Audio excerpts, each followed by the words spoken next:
Assalamualaikum warahmatullahi wabarakatuh. Perkenalkan, nama saya Sylvia Rahmadani, NIM 2121131. Saya kelas PAID yang akan membacakan sebuah makalah kami yang berjudul tentang Nagari sebagai konsep adat budaya dan politik pemerintahan. Konsep nagari.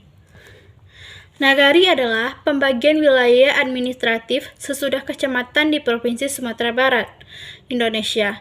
Istilah nagari menggantikan istilah desa atau kelurahan, kabupaten, provinsi yang digunakan provinsi lain di Indonesia. Nagari merupakan sebuah kesatuan masyarakat hukum yang memiliki batas-batas wilayah yang berwenang untuk mengatur dan mengurus kepentingan masyarakat setempat. Berdasarkan asal-usul dan adat istiadat yang diakui dan dihormati dalam sistem pemerintahan Negara Kesatuan Republik Indonesia, nagari merupakan kumpulan dari beberapa jorong atau korong yang memiliki tujuan dan prinsip yang sama. Nagari dipimpin oleh sebuah wali nagari. Wali nagari ini dipilih melalui musyawarah dan mufakat dari berbagai kumpulan jorong dan masyarakat melalui pemilihan wali nagari atau pilwana. Secara etimologi, kata nagari berasal dari bahasa Sanskerta nagaram, yang berarti tanah, tanah air, tanah asal, dan tanah kelahiran. Bentuk lain dari kata ini adalah negara, negara, negeri, nagori, nagori, negoro. Nagari merupakan unit pemukiman yang paling sempurna yang diakui oleh adat. Nagari memiliki teritorial beserta batasnya dan mempunyai struktur politik dan aparat hukum tersendiri. Selain itu, beberapa kelengkapan yang meski dipenuhi oleh satu pemukiman untuk menjadi nagari, diantaranya adanya balai adat, masjid, serta ditunjung oleh area persawahan. Pertumbuhan dan perkembangan menuju nagari. Nagari merupakan kesatuan adat yang punya wilayah-wilayah tersendiri, punya rakyat, anak kemanakan, dan punya struktur pemerintahan secara adat. Pemerintah nagari sudah berkembang jauh sebelum Belanda menjajah Indonesia. Di sini juga berlangsungnya tatanan demokrasi yang lebih tua daripada di Eropa. Sebelum bangsa Belanda menginjakkan kaki di Indonesia, khususnya di wilayah Minangkabau, nagari merupakan sistem pemerintahan yang berdiri sendiri. Tidak ada pemerintahan di atas nagari. Nagari merupakan republik mini yang diperintah secara demokratis oleh anak nagari. Dalam pemerintahan nagari, pengambilan keputusan yang berkaitan dengan kepentingan umum diputuskan berdasarkan pada musyawarah mufakat di balai nagari. Nagari di Minangkabau lebih dominan pada faktor genealogis, pertalian darah. Beda dengan desa di Jawa, yang lebih dilihat dari faktor teritorial atau wilayah. Suasana suku lebih terasa di nagari Minangkabau dibandingkan teritorial. Syarat-syarat terbentuknya nagari yang akan didirikan menurut adat Minangkabau yaitu babalai bamusaji. Maksudnya ialah bahwa suatu nagari haruslah mempunyai balai, balairung, tempat roda pemerintahan nagari dilaksanakan di bidang eksekutif, legislatif, dan juga edukatif.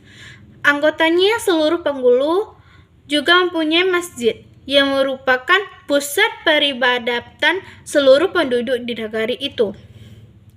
Pada pemukiman yang statusnya di bawah nagari, tidak dibenarkan kedua sarana itu didirikan untuk kedua sarana itu. Masing-masing hanya boleh didirikan dalam satu nagari, sebab kedua sarana lembaga itu sekaligus merupakan alat pemersatu seluruh penduduk. Kedua, basuku banagari. Maksudnya yaitu bahwa setiap penduduk terbagi dalam kelompok masyarakat yang bernama suku. Setiap nagari minimal mempunyai 4 buah suku dengan pimpinan penghulu dan peralatannya. Yang dimaksud banagari ialah bahwa setiap penduduk harus jelas asal-usulnya, baik sukunya maupun nagarinya yang semula, sebelum berpindah ke negari yang ditempati saat itu, sehingga dapat diketahui statusnya sebagai warga migrasi atau sebagai warga pendatang yang hendak menetap untuk sementara. Status kependudukan ini sangat penting bagi penentuan hak dan kewajiban mereka atas negara itu. Bakorong bakampung maksudnya ialah bahwa setiap negari mempunyai wilayah kediaman, baik di dalam lingkaran pusat yang mempunyai batas tertentu yang dibentuk alam atau dibangun berbentuk parit atau pohon aur berduri, maupun di luar lingkaran. Sebagai perkampungan, sebagai sebuah satelit atau hinterland, setiap wilayah perkampungan di lingkaran pusat tersebut sebagai korong, sedangkan wilayah perkampungan di luarnya dinamakan dengan berbagai nama sesuai dengan kondisinya, yakninya koto, dusun, dan tarata. Untuk semuanya disebut kampung. 4. Bahuma babendang, maksudnya ialah setiap negari haruslah memiliki pengaturan keamanan negari dari gangguan yang datang dari luar terhadap harta benda serta pengaturan informasi resmi tentang berbagai hal yang perlu diketahui, seperti musim turun ke sawah, gotong royong, dan kondisi yang perlu dilaksanakan bersama agar segala sesuatu tidak menjadi simpang siur. 5.